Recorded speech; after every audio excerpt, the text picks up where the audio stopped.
ছিল, বলো গো মোদের বলো কি তাদের নাম ছিল, মোদের দাদা দাদি নানা নানি আছে কোথায়? প্রশ্ন শুনে আদম হাওয়া হলো অবাক গো, হাবিল কাবিলকে তারা কি দেবে জবাব গো? দুজনে আল্লাহ বলে সিজদাতে যায় চলে, দুজনে আল্লাহ বলে সিজদাতে যায় চলে, বলে মাসুম ছেলে মোদের কাছে একই জানতে চায়। হাবিল কাবিল প্রশ্ন করে হাওয়া আদমকে, তোমরা মোদের বাপ মা তোমাদের মা বাপকে।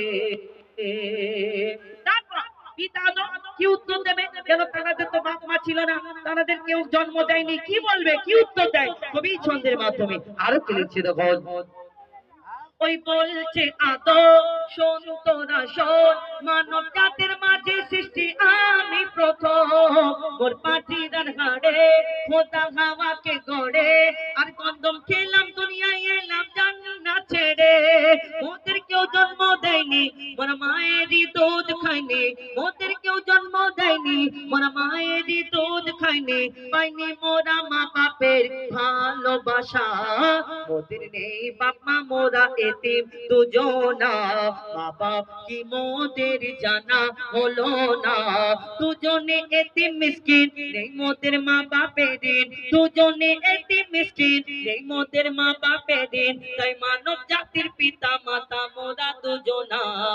হাবিল কাবিল প্রশ্ন করে হাওয়া আদমকে, তোমরা মোদের বাপ মা তোমাদের মা বাপকে। আল্লাহ আদম নবীকে সৃষ্টি করলেন মাটি দিয়ে, একদিন ফারিস্তাদের ডেকে বলে, আমার ফারিস্তারা তোমরা দুনিয়ার বুক থেকে মাটি নিয়ে আসো, ওই আমি একটা আদম বানাবো।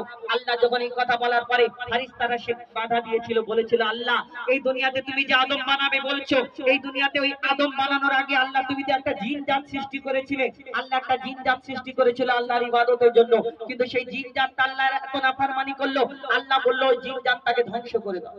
আর ধ্বংস করার পরে তাদের মধ্যে একটা ছোট্ট বাচ্চা বেঁচে রয়ে গেছিল, এই বাচ্চাটা ইবাদত কম বেশি 6 লক্ষ বছর ধরে ইবাদত করার পরে যার নাম হয়েছিল আজাজিল, যাকে ফারিস্তাদের সর্দার বলা হতো। কিন্তু এই আজাজিলটা কোথা থেকে এসেছিল? আজাজিল কোথা থেকে এসেছিল? এই আজাজিল শয়তান হলো কেন? মন দিয়ে শুনতে হবে। আল্লাহ যখন ফারিস্তাদের হুকুম দেয় ওই জমিন থেকে মাটি নিয়ে যাওয়ার জন্য আদম বানাবে, তারপর কি ঘটনা হয় কবি ছন্দের মাধ্যমে অতি মূল্যবান কথা লিখছে দেখো, মোর আল্লাহ যখন বলে গড়ব আদম, ফারিস্তারা শুনে বাধা দিয়েছে তখন, বলে ওগো আল্লাহ পাক তুমি গড়েছো জিন জাত,